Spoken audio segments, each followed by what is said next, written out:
तो दोस्तों iPhone 6s की बैटरी बैकअप फैक्ट्री ब्रांड में आ चुकी है, ज़बरदस्त क्वालिटी में आपको बैकअप मिलेगा पूरा उसमें।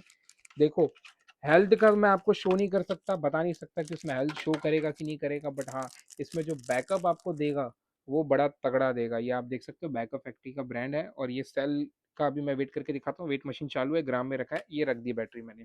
ये आप देख सकते हो, ऑलमोस्ट 29 ऑलमोस्ट 30 ग्राम की बैटरी है आईफोन की आपके सामने। तो अभी अगर आपको मंगवानी है, वीडियो में कर दो कमेंट, बैकअप फैक्ट्री की मोबाइल बैटरी चाहिए, आपको सारी जानकारी वहाँ भिजवा दूंगा। धन्यवाद।